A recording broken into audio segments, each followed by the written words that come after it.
요즘 동계 올림픽이 한참 진행 중에 있습니다. 오늘 아침에도 한국이 은메달을 땄다는 소식을 접했겠습니다만은 우리 선수들이 각종 기록을 깨기 위해서 얼마나 열심히 도전하는지 알 수가 없습니다. 오랫동안 마의 4분벽이라고 하는 그런 말이 있어 왔습니다. 아주 유명한 말인데요. 1마일이라면 1.6km, 400m 트릭을 4바퀴 도는 것인데요. 이것은 4분 내에 들어오는 것은 불가능하다. 그러니까 400m 트랙을 1분에 한 바퀴씩 해서 4분 내로는 도저히 들어올 수가 없다. 이것은 인간의 한계다. 만약에 그렇게 한다면 심장이 파열돼서 죽는다. 그렇게 해왔습니다. 그래서 항상 기록이 4분 몇 초, 아무리 빨라도 4분 몇 초, 그렇게 해왔던 것이죠. 그런데 1954년 영국의 의학도라고 하는데요, 로저 베니스터라고 하는 육상 선수가 3분 59초 4라는 기록으로 이 4분 벽을 깨고 말았습니다. 사람들이 깜짝 놀랐죠. 그럴 수 있구나라는 걸 알게 되었습니다. 더 중요한 것은 뭐냐면요, 그 후에 이 기록이 깨진 뒤 1년 동안 안에 37명이 그 기록을 또 깼고, 또 2년 안에 300명이 그 기록을 깬 것입니다. 아니, 그동안 수십 년 동안 아무도 깨지 못했던 것이었는데 어느 한 사람, 도저히 이것은 깰 수 없다라고 했던 그것을 누군가 깨게 되자 그 다음부터는 사람들이 되는구나, 그래가지고 무려 300명이나 되는 사람들이 그 기록을 깨게 됐다는 것입니다. 한마디로 말하면 이것은 육체적인 한계가 아니라 심리적인 장벽이었다라는 사실이 증명이 된 것이죠. 네, 여러분, 세상에는요, 이처럼 금기시되는 것들이 있습니다. 이건 안 된다, 절대로 안 된다, 그랬다가는 죽는다, 그런 일들이 있거든요. 여러분, 영적으로도 마찬가지입니다. 사탄이 우리에게 심어놓은 이러한 규례들이 있습니다. 이렇게 하면 안 된다. 예를 들면 골리앗에게 도전하면 넌 죽는다, 풀무불에 들어가면 죽는다, 사자굴로 들어가면 죽는다, 그 선을 넘어가면 안 된다, 이런 규례들이 있거든요. 그래서 우리로 하여금 미리 시도도 해보지 않고 포기하게 만들어버리는 일들이 있는 것입니다.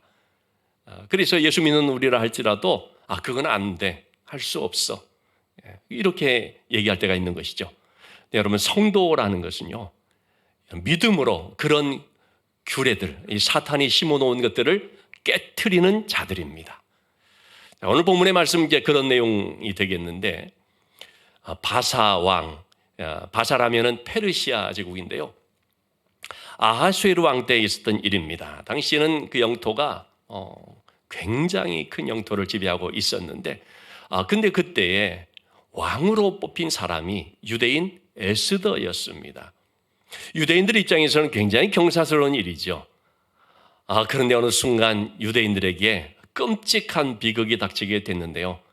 하만이라고 하는 사람이 악한 괴계를 가지고 유대인들을 한 날 한시 다 죽이려고 하는 이런 일이 벌어지게 됐습니다. 자, 그 발단은 3장 1절 2절에 나와 있는 말씀인데, 총리격이라고 할 수 있는 이 하만에게 모든 사람들이 다 무릎 꿇어서 절하는 것입니다. 그런데 모르드게는 전혀 그렇지 않은 것이죠.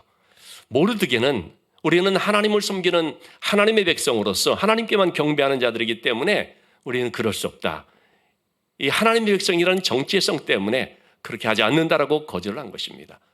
그러자 분노한 하만이 모르드게가 유대인인 줄을 알고, 모르드게뿐만 아니라 유대인들 전부를 다 몰살시킨다라는 이런 이제 계획을 세우게 된 겁니다. 그래서 왕의 허락을 받아서 조서를 반포했는데 12월 13일 날짜까지 딱 뽑아가지고 그날 전 지역에 있는 유대인들은 다 일제히 죽인다, 이런 법이 선포가 된 것입니다. 자, 이 소식을 듣게 된 유대인들은 어떻게 되겠습니까? 죽음의 공포 앞에서 완전 집단 패닉에 빠지게 된 것이죠. 자, 그래서 1절 말씀입니다. 모르드게가 이 모든 일을 알고 자기의 옷을 찢고 굵은 베옷을 입고 죄를 뒤집어 쓰고 성중에 나가서 대성통곡을 하는 것입니다. 이 소식이 왕궁에 있는 에스더에게 전해지게 됐습니다. 사촌 오빠인 모르드게가 지금 대성통곡하고 있다는 얘기를 듣게 되었을 때 도대체 이게 무슨 연유인가 알아보기 위해서 내시를 보냈습니다. 그랬더니 내시가 그래서 모르드게는 그 내시에게 설명을 하게 되겠죠. 7절, 8절 말씀에 지금까지 있었던 일들을 얘기하는 것입니다. 하만이 어떤 괴계를 가지고 유대인들을 진멸하게 하려고 하는지 이렇게 지금 조서가 반포가 되었다. 이런 내용들을 얘기를 한 것입니다. 그러면서 하는 말이 뭡니까? 에스더에게 부탁을 하는 것이죠. 왕후인 에스더가 왕에게 나가서 그 앞에서 우리 민족을 위해서 간절히 구하라. 간절히 구해달라고 부탁을 하는 거죠. 그런데 이 얘기를 전해 듣게 되었을 때 에스더의 반응은 부정적이고 소극적이었습니다. 나 못한다라고 하는 반응이었습니다. 왜냐하면 그것은 자기 안위만을 돌보면서 나는 왕실이 있으니까 괜찮아. 그런 생각 때문이 아니었습니다. 유대인들에게 닥친 이런 위기 상황을 별로 실감하지 못해서 그런 것 때문이 아니었고요. 왕실의 법도 때문이었습니다. 당시의 왕들은 이 암살 시도하는 그 위협에 많이 시달렸습니다. 그래서 누구라도 혹시 자신을 암살하지 않을까 항상 경호를 철저하게 하는 거죠. 실제적으로 2장 21절 22절에 보면 이 아하수에로 왕을 암살하려는 시도가 있었던 것입니다. 그것을 모르드게가 왕에게 얘기를 하게 된 것인데 왕의 내시인 빅단과 데레스라고 하는 그 측근들이 원한을 품고 왕을 암살하려는 음모를 꾸미는 것을 이제 발견한 거죠. 그래가지고 이제 이것을 에스더를 통하여서 전하게 됐는데 이러한 상황이기 때문에 왕의 입장에서는 자기의 부름을 받지 않고 나오는 사람에 대해서는 혹시 나를 해하려는 것이 아닌가라는 생각을 가지고 경호원을 통해서 즉시 제압하도록 하게 되는 거죠. 그래서 에스더가 말하는 것입니다. 11절의 말씀입니다. 왕의 부름을 받지 않고 나가게 되면 그러면 그것은 죽이는 법이다. 오직 죽이는 법이다. 제 아무리 왕비라고 할지라도 왕이 부르지 않았는데 나간다라는 것은 이거는 오해에 살만한 일이 되기 때문에 잘못하면 죽을 수 있기 때문에 쉬운 일이 아니라는 거죠. 그럴 때 왕이 그 사람에게 금규를 금으로 된 지팡이를 내밀게 되면 그때는 이제 좀 살 수가 있다라는 거죠. 문제는 내가 왕의 부름을 받지 못한 지가 이미 30일이다 라는 얘기를 합니다. 나로서도 지금 어찌할 수 없는 상황이다라는 것을 얘기하는 거죠. 자, 이 얘기를 듣게 되었을 때 모르드게가 뭐라고 합니까? 그래, 어쩔 수 없구나. 그렇게 한 것이 아니었습니다. 더 강력하게 에스더에게 촉구하는 얘기를 하는 것입니다. 13절, 14절의 말씀인데요. 크게 세 가지로 얘기를 하는 거죠. 너는 왕궁에 있어서 모든 유다인 중에 홀로 목숨을 건지리라고 생각하지 마라. 나는 왕비니까 왕궁에 이렇게 있으니까 난 괜찮지. 그런 생각 행여라도 품지 말라는 것입니다. 그러면서 두 번째로 하는 얘기가 뭡니까? 만일에 네가 이런 때에 잠잠하여서 그냥 가만히 있으면 몸을 사리면서 그냥 있으면 하나님은 우리를 다른 사람 누군가를 통하여서 반드시 구원을 하신다는 것입니다. 그러나 너와 너의 집은 멸망하게 된다. 모르드게가 지금 에스더에게 말하는 것은 우리가 지금 죽게 되었으니 우리를 살려달라. 너만을 의지한다. 그렇게 말하는 거 아니라는 것입니다. 모르드게는 에스더를 의지하는 것이 아닙니다. 분명히 모르드게는 하나님을 의지하는 거죠. 그런데 이와 같은 일에 네가 쓰임 받기를 원한다는 겁니다. 네가 왕후의 자리를 얻은 것이 이때를 위함이 아닌지 누가 알겠느냐. 하나님께서는 누군가를 통하여 우리를 반드시 구원하실 것인데 그런데 할 수만 있으면 너를 통하여서 되기를 원한다. 네가 이 일에 쓰임 받기를 원한다. 바로 그것을 지금 말하고자 하는 것이죠. 여러분, 에스더가 어떻게 해서 왕위에 올랐겠습니까? 에스더가 특별히 잘나서 그렇게 된 것입니까? 그렇지가 않죠. 하나님께서 뜻이 계셔서 에스더를 그 자리에 있게 한 것입니다. 그래서 그것은 에스더에게 인간적인 성공이 아니라 사실은 하나님의 맡겨준 어떤 사명을 감당하도록 주어진 자리라고 하는 거죠. 여러분, 우리는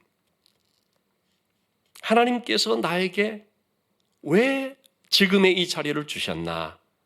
하나님이 내게 주신 이 직분의 뜻은 무언가? 나를 세우신 목적이 무언가? 이거를 늘 생각해 볼 필요가 있습니다. 성경에 보면은 참 그런 사람들이 여러 명 나오지 않습니까? 아합 시대예요. 아합 시대는요, 가장 우상 숭배가 성행했던, 그래서 가장 악한 왕으로 꼽히는 사람이 아합이거든요. 영적 암흑기거든요.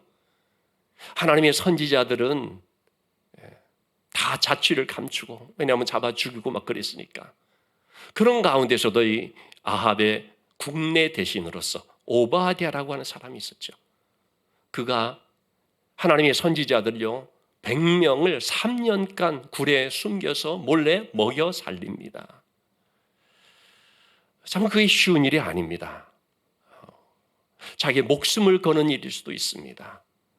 그럼에도 그는 내가 지금 이 자리에 있는 것은 주의 종을 잘 섬기도록 하기 위함이다.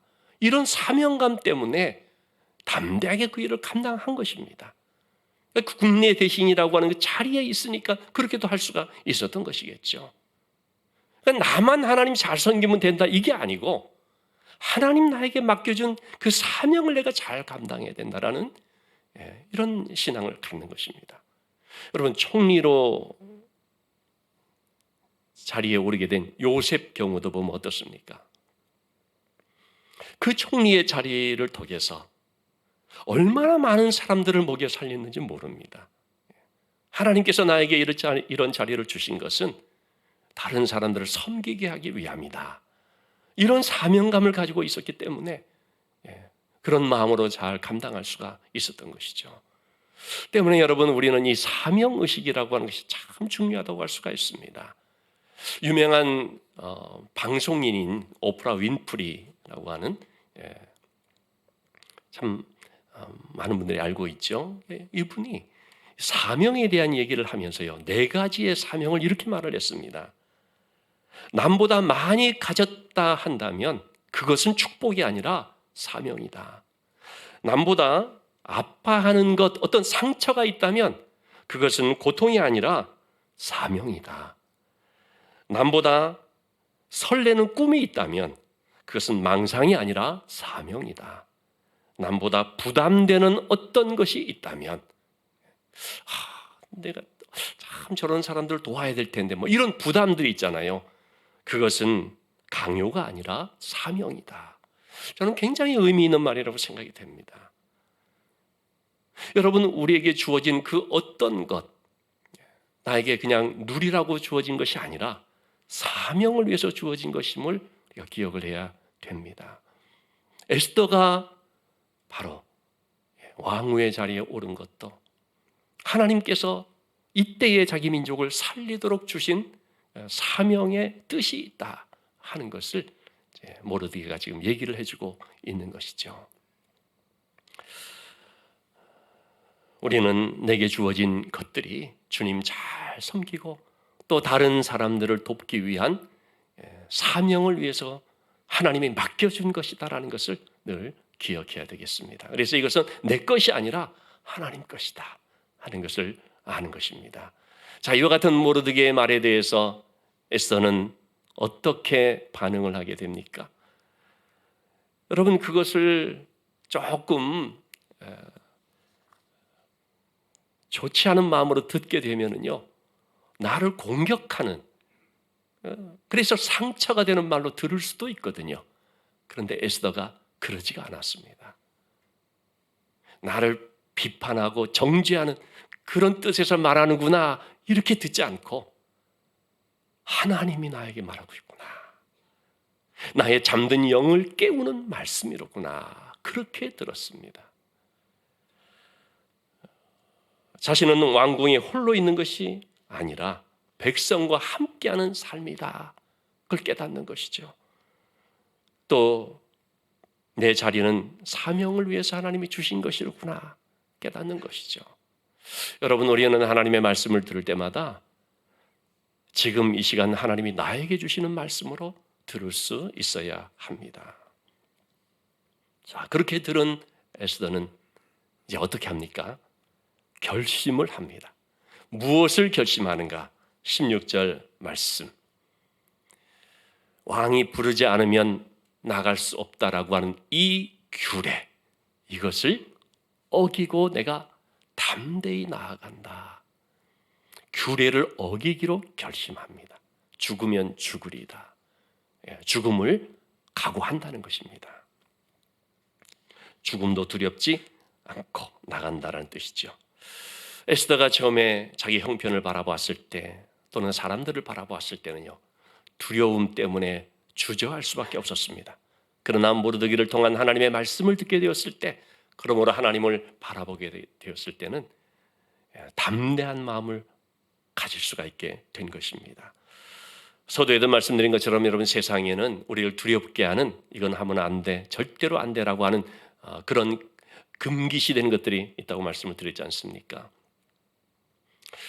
그래서 시도해보기도 전에 먼저 위축돼 버리는 것이죠. 안 된다는 생각을 깔고 들어가게 되는 거죠. 그러니까 안 되는 거죠. 1500년대, 15세기 1400년에서 1500년대죠. 그때만 하더라도요, 아프리카의 최남단 희망봉, 지금은 그것이 희망봉이라는 이름으로 붙여졌지만, 그곳은 세상 끝이라고 여겨졌었습니다. 이거 넘어가게 되면 살아서 돌아오지 못한다. 그걸 지나가는 모든 배들은 결코 돌아올 수가 없다라고 하는 인식이 사람들이 꽉 박혀 있었던 것입니다. 금기시 되었던 하나의 선이 되는 것입니다. 여기 넘어가면 안 된다. 절대로 안 돼. 지금까지 그렇게 해본 적이 없다라는 그런 선을 딱 끊어놓은 거죠. 그런데 1434년 항해사인 질 에아노스라는 사람이 그걸 깨고 그것을 돌아서 다시 돌아오게 된 것입니다. 사람들은 이제는 그 사람을 영영 보지 못할 줄 알았는데 살아 돌아오게 되니까 깜짝 놀라는 것이죠.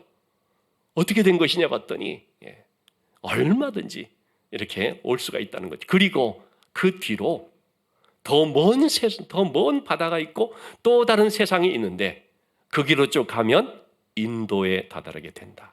인도 항로라고 하는 새로운 길을 또 발견하게 됩니다. 이런 규례를 깼더니만 죽은 것이 아니라 오히려 새로운 차원으로 새로운 세상을 보는 그런 역사가 나타나게 되더라는 것입니다. 저는 군대에서 요즘은 전에하고 좀 많이 달라졌습니다만은 제가 군대를 갔던 1980년대만 하더라도 굉장히 구타도 많았고 불합리하고 부조리한 것들 참 많이 있었죠.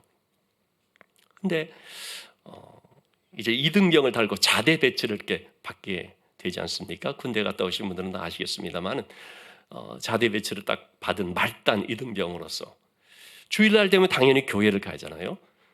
교회를 이제 가는데 그것도 굉장히 눈치 보면서 힘들게 어렵게 매주마다 꾸역꾸역 이렇게 나가는 그런 상황이 됐는데, 그런데 보니까 우리 사단내 교회가 주일 저녁 예배도 있고 수요 예배도 있는 거예요. 그래서 주일 예배를 딱 드리고 와서 얘기를 했습니다. 나 저녁 예배 가야 된다고. 고참들 입장에서 볼 때 참 맹랑한 말이었죠. 말단이 이등병인데 아니 주일날 낮에 갔다 왔으면 되지 저녁 예배를 간다고 하니, 그래서 하는 말이 뭐냐면 여태껏 우리가 그런 적이 없었다는 거예요. 한 번도 없었다는 거예요. 그래서 안 된다라는 것이었죠. 그래서 제 생각을 했습니다. 그럼 내가 깨야겠다. 그래가지고 저녁 예배 갔습니다. 갔다 오고 나서 다음에 수요 예배도 가야겠다고 수요 저녁 예배를 갔습니다. 얼마나 눈치를 주는지 모르죠? 몇 번을 그렇게 봐주더라고요. 그리고 어느 수요 저녁 예배를 갔다 온 날 내무반으로 딱 들어오는데 드디어 올 것이 온 것입니다. 입구에서부터 저 끝에까지 제가 맞으면서 밀렸는데 한 고참병이 마음 먹고 있다가 이제 타격을 한 것입니다. 다행히 얼굴이나 이런 데는 때리지 않고 이제 몸통을 이렇게 때리는 거죠. 지금도 잊을 수가 없습니다. 그날 밤 자는데 제가 속으로 그랬거든요. 하나님, 제가 몸이 아프지만 않게 해달라고. 근데요, 참 그렇게 몸을 이렇게 맞았는데 전혀 안 아픈 거예요. 너무 잘 잤습니다. 그리고 그 다음부터 자유하게 됐습니다. 김영 씨는 무조건 교회 간다.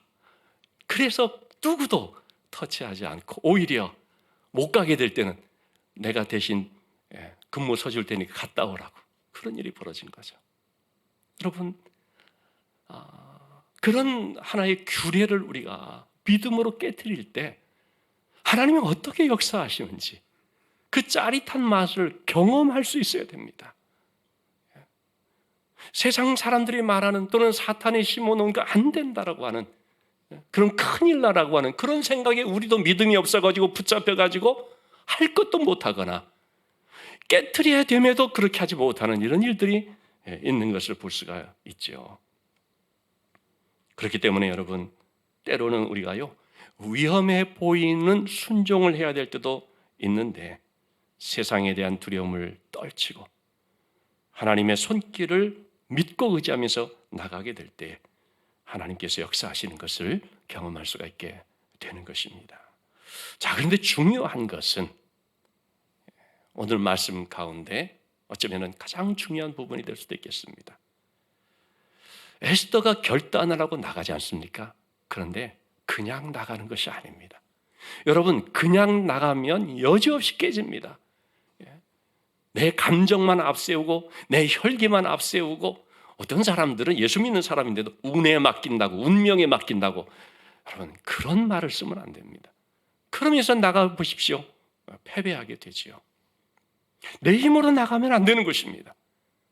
결단하고 나가는데 어떻게 나가야 됩니까? 기도하고 나가야 되는 것입니다. 영적으로 무장하고 나가야 되는데 그것은 바로 하나님을 의지하며 기도하는 것입니다. 16절의 말씀 다시 한번 보시면 에스더가 분명히 이렇게 말합니다. 내가 왕에게 나아가리라 하는데 그 전제하는 조건이 뭡니까? 유다인들을 다 모아서 모두 다 합심 기도를 해달라는 거죠. 기도를 하더라도 적당히 좀 해보는 것이 아니라 금식하면서 3일을 금식하면서, 그리고 나도 나의 시녀들과 더불어서 금식한 후에 그리고 규례를 어기고 나간다라는 것입니다. 여러분, 이 금식 기도라고 하는 것은 단지 굶는 걸 말하는 것이 아닙니다. 하나님 앞에 내 모든 것을 쏟아놓으면서 정말 하나님의 도우심을 간절히 구하며 힘써서 기도하는, 바로 그걸 이제 뜻하는 것이죠. 예레미야 29장 12절 13절 말씀에 너희가 내게 부르짖으면 내게 와서 기도하면 내가 너희들의 기도를 들을 것이요 너희가 온 마음으로 나를 구하면 나를 찾을 것이요 나를 만나리라. 예레미야 33장 3절 말씀, 우리가 잘 아는 말씀이지 않습니까? 너는 내게 부르짖으라 내가 너에게 응답하겠고 네가 알지 못하는 크고 은밀한 일을 너에게 보이리라. 부르짖는 기도, 간절히 찾는 기도, 금식 기도는 바로 그런 뜻이 담겨 있는 거죠. 이렇게 금식하며 간구할 때 하나님께서 도우시고 놀라운 일이 일어나고 전세가 역전되는 것을 볼 수가 있습니다. 저는 제가 부목사 때 한 남집사님이 금식 기도한다는 걸 들은 거예요. 그래서 아니 무슨 일 때문에 금식하면서 기도하는가 했더니 회사의 대표인데 너무나 중요한 계약을 앞두고 이게 아주 회사에 있어서 절대적으로 중요한 그런 사안이기 때문에 3일을 금식하면서 기도한다는 것입니다. 그 얘기를 듣고 그렇게 제가 말했습니다. 집사님, 그러면 내가 하루를 금식하면서 기도할게요. 그래서 같이 금식하며 기도했습니다. 제 문제 때문도 아닌데. 그리고 나서 물어봤습니다. 어떻게 됐습니까? 그랬더니 정말 기적처럼 성사가 됐다는 것입니다. 그 얘기를 들을 때 얼마나 기뻤는지 모릅니다. 저는 금식 기도를 통하여 체험한 일들이 종종 있습니다. 뭐 그 중에 대표적인 것 제가 몇 번 말씀드렸습니다만은 우리 교회에 와서 21년 전이죠. 당시에는 우리 영통이 지하 상가 상태에 있었죠. 창립 기념주의를 앞두고 사실은 여러 가지 고민과 무엇보다 또 제 마음속에 있는 두려움 때문에 하나님 앞에 엎드려 기도하는데 3일을 금식해서 기도했습니다. 정말 온 그 마음을 집중해서 내 힘으로는 도저히 안 되는 것을 절감을 했기 때문에 그냥 하나님의 도우심만을 구하면서 그러면서 어떻게 우리 교회를 잘 목양할 수 있겠는지 지혜를 주시도록 힘 주시도록 은혜 주시도록 하나님 도와주시도록 그렇게 간절히 기도를 했고 그리고 그 주일을 맞이했는데 전혀 생각지도 못하게 3천만 원의 건축 헌금이 나왔습니다. 그때 제가 한 5일을 금식했더라면 5천만 원이 나왔고 일주일을 금식했더라면 7천만 원이 나왔을지 모르는데 그런 생각을 잠시 한 적은 있습니다. 그 3천만 원의 건축 헌금이 우리 교회를 지금 이렇게 건축하는데 씨앗이 됐습니다. 그것 때문에 건축위원회가 구성이 되었고 그리고 또 여러 과정들을 거치면서 마침내 이런 결실을 맺게 됐습니다. 여러분 우리가 정말 특별한 문제 어떤 일을 앞에 두고 이렇게 금식하면서 또는 꼭 굳이 금식 안 해도 좋습니다. 집중하면서 간절하게 하나님 앞에 기도하는 것이 필요하다고 하겠습니다. 여러분 기도라는 것은 머리로만 생각하는 것이 아닙니다. 행동하는 것입니다. 기도의 사람은 기도의 능력을 믿고 기도 외에는 다른 대안이 없는 것을 알고 기도에 전적으로 모든 것을 거는 것을 뜻합니다. 그래서 기도하기 힘든 환경이라고 할지라도 또 기도하기 힘든 형편이라고 할지라도 그래도 기도하는 데 힘써 나가는 것입니다. 개그우먼 송은이 씨라고 있죠. 콘텐츠 회사를 설립해서 지금 아주 크게 성장을 했는데요. 얼마 전에 겨울 신앙 캠프에서 간증을 하게 됐습니다. 이렇게 말을 했습니다. 자신이 2003년도부터 교회를 다니기 시작했는데 그러면서 하나님 앞에 기도하는 것이 내 인생 후반부에 평생 할 수 있는 한 일을 주시면 내가 잘 섬기겠습니다라고 기도했다는 것입니다. 그리고 그 기도의 응답으로 2015년에 비보라고 하는 회사를 설립하게 됐다는 것입니다. 회사를 설립하게 되었을 때 회사 운영을 이렇게 해야 된다 저렇게 해야 된다 리더는 이렇게 해야 된다라고 하는 각종 주변의 조언들이 있었다고 합니다. 근데 그런 걸 딱 듣고 그가 내린 결론은 오직 기도하는 거다. 다른 사람들의 얘기 물론 경청해서 참고할 만한 내용들이 있겠죠. 그러나 그걸로 되는 것이 아니라 하나님이 도와주셔야 된다. 그래서 자신은 결국 기도가 답이었다라고 고백을 하고 그리고 회사가 잘 되어질수록 더 하나님 앞에 엎드려서 기도하고 있다고 합니다. 자기가 실수하지 않도록 하나님의 뜻대로 할 수 있도록 하나님의 도우심을 구하면서 계속해서 날마다 지금도 기도하고 있다 이런 고백을 하고 있습니다. 어떤 한 집사님이 저에게 보내준 책이 있습니다. 얼마 전에 배달되어 와서 좀 보게 된데 퓨처 셀프라고 하는 30만 부나 팔린 아주 유명한 책입니다. 제가 어제 저녁에도 이 책을 잠시 좀 보는데 한 문구가 딱 눈에 띄었습니다. 심리학의 목표는 문제를 해결해 주는 것이 아니라 설명해 주는 것이다 라는 구절이었습니다. 여러분 세상 사람들은 우리의 문제를 설명해 주는데 초점을 맞추죠. 그죠? 이래서 이렇게 됐다 저래서 이렇게 됐다 상황이 이렇다 설명을 해주는 것만 있지요. 근데 여러분 우리에게 있어서 필요한 것은 설명이 아니라 해결입니다. 그런데 해결해 줄 수 있는 분이 있습니까? 세상에는 아무도 없습니다. 문제에 대해서 설명해 주는 사람들은 많이 있어도 해결해 주는 사람은 없죠. 해결해 줄 수 있는 분은, 유일한 분은 단 한 분, 하나님뿐입니다. 왜 우리가 하나님을 찾고 하나님 앞에 엎드려야 됩니까? 하나님이 우리 문제의 해결자가 되시기 때문입니다. 하나님께 엎드려 기도해야지만 이 문제가 풀려질 수 있기 때문에 그런 것이죠. 여러분, 신앙은 결단이다라는 말을 제가 종종 드렸습니다. 그걸 이끌어내는 것은 용기입니다. 근데 그 용기를 가능케 하는 것이 뭡니까? 기도입니다. 그래서 결단을 실행케 하는 것은 나의 어떤 감정이나 기질이 아니라 기도라는 사실을 우리가 기억해야 됩니다. 기도는 하나님의 도우심을 확신하면서 영적으로 무장하는 것입니다. 그럴 때 담대히 나갈 수가 있고 힘있게 사명을 감당할 수가 있고 놀라운 은혜를 체험할 수가 있습니다. 서장로님 기도해 주셨는데 제 아들이 이번 토요일 결혼을 합니다. 아들이 결혼을 앞두고 아무래도 부모로서 열심히 기도하게 되겠죠.